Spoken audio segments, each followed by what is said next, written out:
I have a creative piece that I'm doing today. It's a collection of stories from 10 women, all cisgender women who are PhD or master's students at UT. And they all contributed anonymously to this essay about how they felt about self-care during the pandemic, especially the pressures of being a grad student and other pressures they have in their life. Um, so you'll hear me quoting them occasionally. They ask to be quoted anonymously. Um, and yeah, I'm really excited to share these stories with you. And like Haley said, it probably will resonate with quite a few people.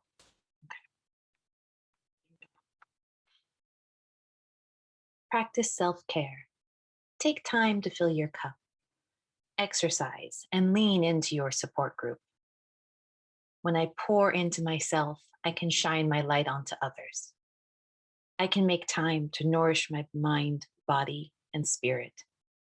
Or money will flow abundantly into my life. Well, these are the empty mantras that induced rage in grad students during the 2020 pandemic.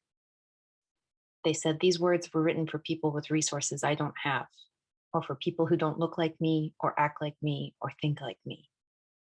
Or at least that's how the UT grad students who contributed to this essay felt.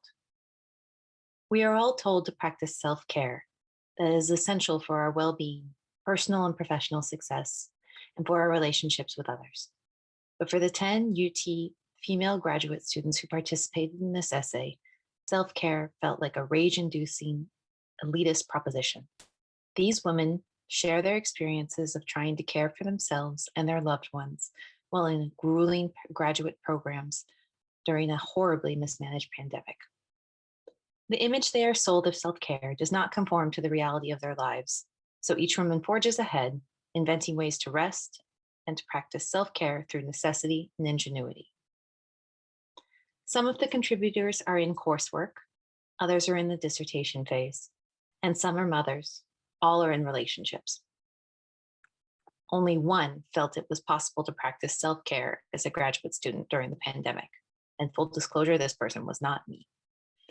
Well, these women describe self-care culture in America as, quote, misdirected, commercialized, hypocritical, uneven, superficial, selfish, guilty, inconvenient, phony for show, vacuous expensive, romanticized, overly complicated, a luxury, ill-defined, overhyped, performative, or trendy. There were no positive adjectives associated with this practice that is supposed to be all about positivity. How can a practice that claims to help people become a source of frustration and angst? Of the list of the adjectives above, I was most struck by uneven. Self-care should balance us, in theory. It should help us smooth out life's rocky path. So why would it be uneven? Some contributors felt that self-care wasn't marketed for them, that it was constructed on a capitalist, racist, ableist, classist culture that catered to a small group of cisgender women. So when someone told them to practice self-care, instead of feeling empowered, these women felt discarded, marginalized, and alone. Some of this, of course, was a result of the isolation of the pandemic and the isolation of grad school in general. Lack of resources from the university was also a common note among the contributors. No. Some contributors felt that the expectations from their departments were increased instead of reduced, since their professors rationalized that everyone was at home and had more free time, just kind of sitting around. One contributor said she nearly quit her program. Another said she only stops for self-care when she's at her breaking point. There were 4 mothers who contributed, and all of them felt overwhelmed, isolated, and tasked with the impossible. They felt like the university offered no resources for student parents, instead expecting them to perform like their childless peers while balancing childcare and homeschool. These women also acknowledged the systemic issues that contributed to the stressors they were experiencing. One contributor wished her program focused more on mutual aid than self-care, so that community-wide issues could be fixed and reduce a person's burden through actual change. So, another contributor said, quote, self-care, when it is mentioned, is seen as necessary, but no adjustments are made in the workload to promote it. People are very excited to promote self-care as a solution to the challenges we are facing as a society. Yes, self-care is important, but it doesn't change the structural issues that we must face that cause high levels of stress. End quote. Another said that the culture of self-care felt, quote, underwhelming and not focused on the right things. We need community, proper nutrition, and time off for parents. The occasional massage or yoga class just doesn't replace that, end quote. One mother enumerated the issues she saw, quote, I think America touts self-care as a way to combat stresses instead of changing systemic issues that lead to those stressors, i.e. capitalism, racism, sexism, the stresses of parenthood, etc. End quote. So the contributors pinpointed another difficulty with self-care. It is based on an individualistic society with everyone for themselves, placing the burden on individuals to deal with the imploding frameworks collapsing around them. Several contributors felt their relationships were strained, both romantic and personal. Some felt they were giving too much support to others and draining themselves to the point of feeling empty. Others felt the opposite. They were taking too much support from people in their lives and not giving enough back. Nearly everyone, of course, longed to see people again, face to face, parents, classmates, friends.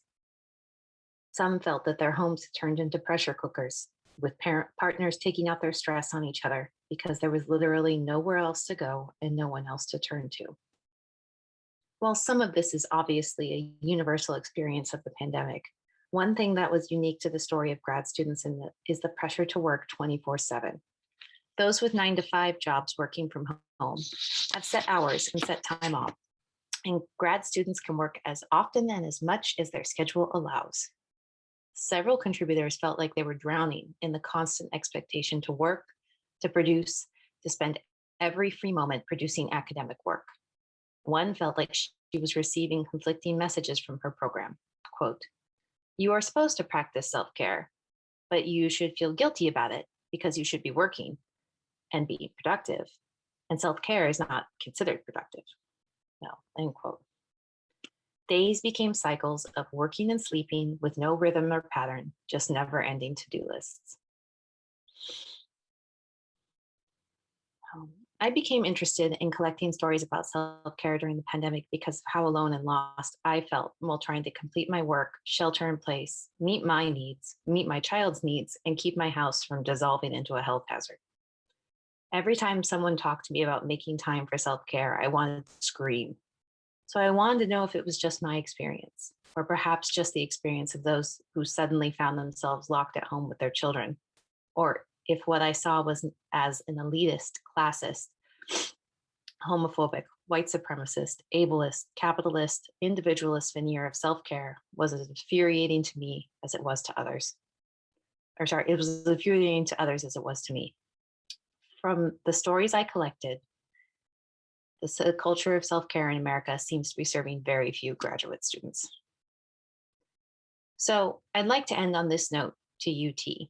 So the current focus on apps, websites, and individual methods of self-care are not serving your student body.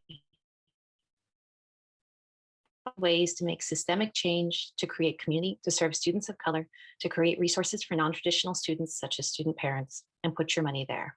We are a campus with endless creativity and possibilities. Please consider how you can make substantive change to ease the burden for your students. Thank you.